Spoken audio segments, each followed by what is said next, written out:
Okay, everybody. Today we are going to get into one of my favorite lessons. It's called the Renaissance and Reformation. This is the beginning of Unit 7.1. Okay, and it's going to be towards the end of the crusading period and into what becomes known as a rebirth of learning. And it's a fabulous time for everybody.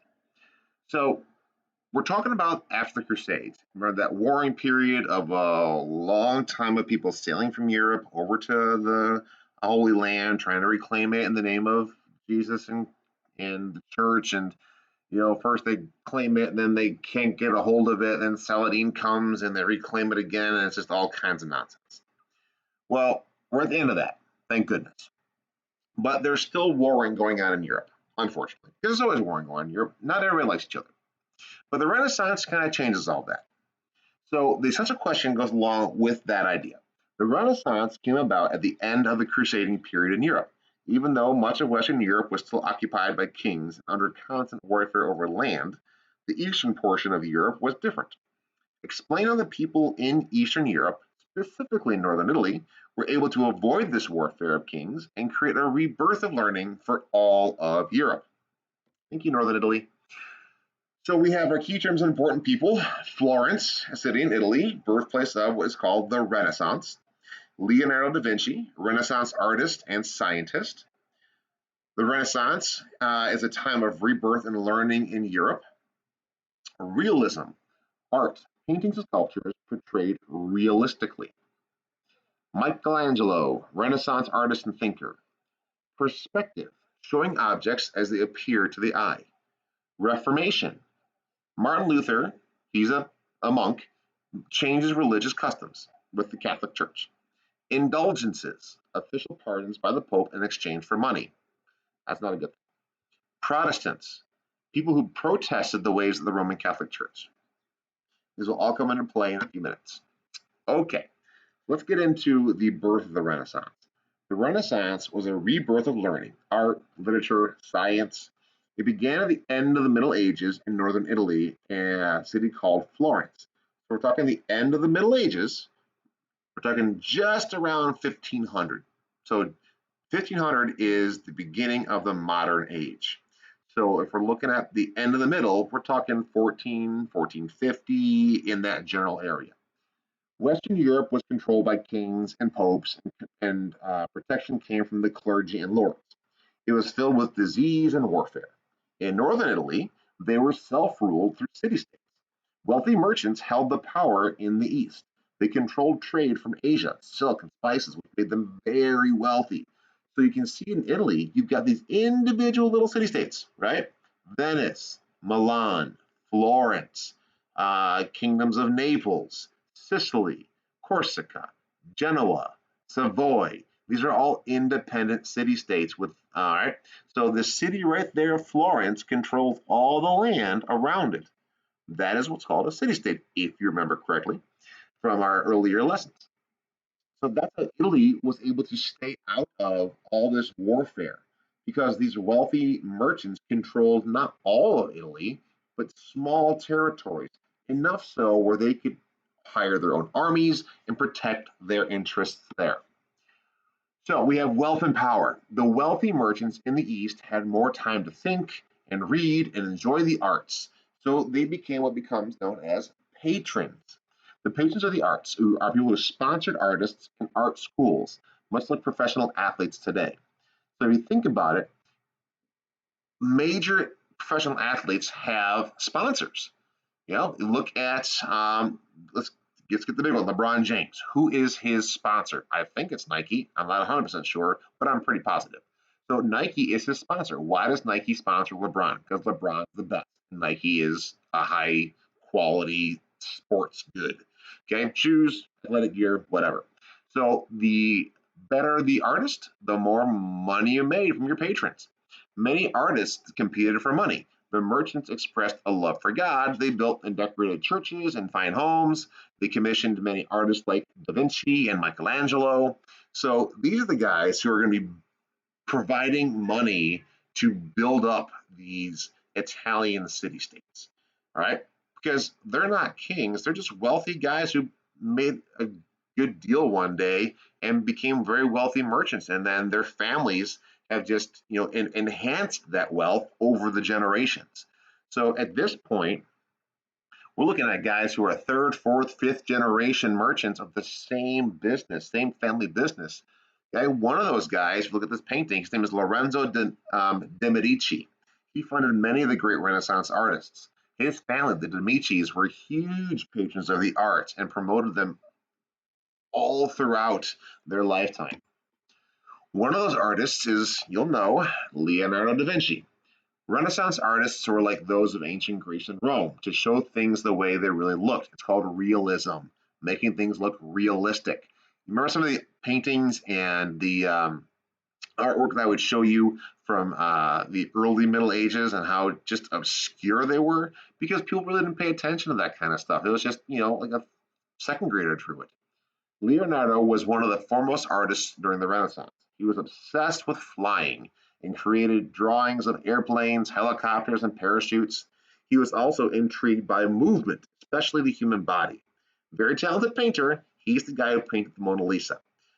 So here is his self-portrait towards the end of his life. That's why he's so old. Right? He basically held up a mirror and drew himself. Whoops, hang on, going back. This painting up here, this drawing rather, is one of his very first sketches.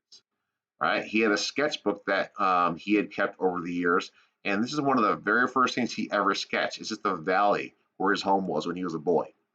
And down here are the blueprints and sketches for what he called his flying machine.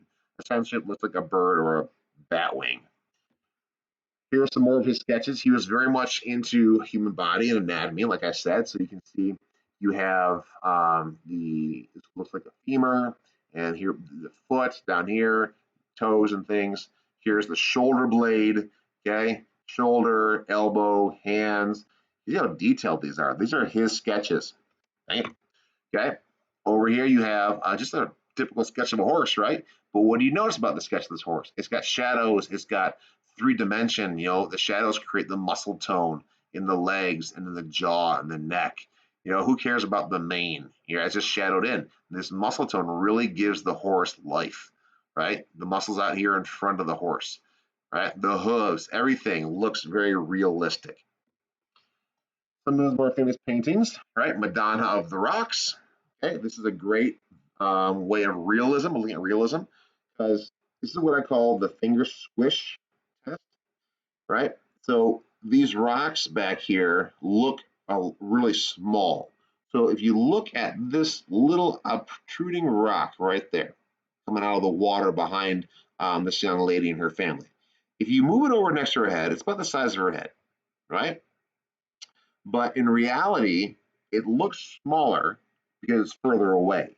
That's realism. Okay, that's making things look more realistic. It's the shadows. It's the idea of making things, even though they look smaller, using the perspective to make it look smaller because that's what it looks like from your point of view. But really, that rock is much bigger than anybody in this painting. They just look bigger because they're closer up. That's perspective. That's a part of realism. Okay. Now, Mona Lisa is probably the most famous painting in the history of the world. It really is. Honestly, I'm not sure why. It's a picture of a lady that nobody knows who it is. Okay, her identity was never really found out. People have ideas. They think they might know who she is. Some baron's wife or some wealthy merchant's wife who just never came to collect the painting. And Leonardo just kept it. It's a good painting. She looks not very happy. What people like about it though is the smirk on her face. She's got this little itty bitty smirk right there. This is straight line face. It's like somebody, I don't know. It's like somebody said something in the background and she wanted to smile at it, but she couldn't because she's sitting down for Leonardo da Vinci for this painting. And she wasn't allowed to smile. A little bit, okay, kind of came up in the upper left-hand corner of her mouth. It's kind of, I guess it's kind of cute in a way. Right. Michelangelo is another Renaissance artist. He was a Renaissance sculptor and painter. He used a lot of perspective, showing objects as they appear to the eye in much of his work. And going back to the whole perspective thing, have you ever done the finger squish test where you you take your fingers and your thumb, your index finger and your thumb, and you put them out in front of you, and you squish things like cars or people's heads or something like that, just by bringing your index finger and your thumb together. When really they're really far away, so they look smaller, right? But in reality, it's much bigger. That's perspective. He studied bones, muscles, organs. He used light and shadow to show solid objects. He made distant objects look smaller. He's famous for painting the ceiling of the Sistine Chapel of the Vatican in Rome, Italy. It took him 4 years to paint that ceiling. He used 80 feet of scaffolding for 1,460 days, lying on his back or stood for hours looking up. My neck hurts just thinking about that. In 1512, he finally finished. Okay, here's the outside of the Sistine Chapel. It doesn't look like much. It's a brown tan building. Nothing all that special until you go inside and see that. Okay, that is the ceiling of the Sistine Chapel. Michelangelo painted that. It was recently renovated to make it look more vibrant again. It had started to fade and crack, so it took I'm not sure how many years, but a long time for these artists to come in and kind of just clean up the Sistine Chapel. Now, what you have here is not one painting. You have a series of individual paintings, and each one depicts a story from the Bible. The one that I started is called The Creation of Man. It is one of the more famous of his paintings, and you'll know it when you see it because it's pretty famous. We're going to keep this PG-13. The creation of man is one of the more famous parts of the Sistine Chapel. It is one of many individual paintings of stories from the Bible Michelangelo uses in the ceiling. So this is God, right here in his view, in Michelangelo's view, right, with all of these angels in the background kind of floating around. And here's God creating Adam, the first man. Okay, so that's why it's relatively famous, and it's in the very first book, the book of Genesis, creation, that kind of thing. Michelangelo's sculptures of the biblical hero David is considered by many to be a masterpiece of the Renaissance. Okay, and again, we're going to keep this PG-13 presentation. All right. One of the things about David that people look at is, it's the muscle tone. It's the realism of the human body that Michelangelo captures because, ladies and gentlemen, that is one solid piece of marble. That's it. He didn't piece it together. You can't take the arm off because, like a mannequin's, it is one piece of rock, right? And a lot of people kind of point out one thing that they think is a flaw is just the size of his hand. His hand is unusually large, okay, for that statue. Now, my favorite Michelangelo statue is actually this one right here. It's a statue of Mary holding Jesus after he's brought down off the cross. Now, what I like about it isn't the biblical sense of it, it's just the way that it looks. Again, it's one piece of marble. And the way that Michelangelo creates Mary's dress and how it looks like it's just bunched up and unfurled, and the expression on her face, just everything is just unbelievable. These rolls, the rolls at the bottom of the statue, I'm waiting for this bar to go away. Okay, down here, you can't see it, but right down here behind my little exit button. Okay, when it goes away, you'll see it. He creates that. He has them chiseled out. This isn't pieced together like a puzzle. It is one solid piece of rock, which makes it even more astounding and more amazing to me. Okay, so that's just a brief glimpse into the Renaissance. Let's get into the Reformation real quick. All right, Martin Luther. In 1517 CE, 5 years after Michelangelo finished his ceiling, so it means that Michelangelo finished in 1512, Luther criticized the Roman Catholic Church by nailing his 95 complaints to the church door. This caused a change in customs within the church, or a reformation, to reform. Okay, to reform something means to change. And Martin Luther's 95 complaints or 95 theses are the beginnings of this change or reformation. He was trying to improve some of the church's customs. He wanted to change how the church raised money through indulgences, which were just, the Pope giving you a pardon for a crime if you had the right price, if you paid the price for it, which isn't exactly how it's supposed to work. He believed people should be obedient to God first, not their church. Many princes and nobles who disliked the power of the Pope accepted Luther's ideas. These people became known as Lutherans.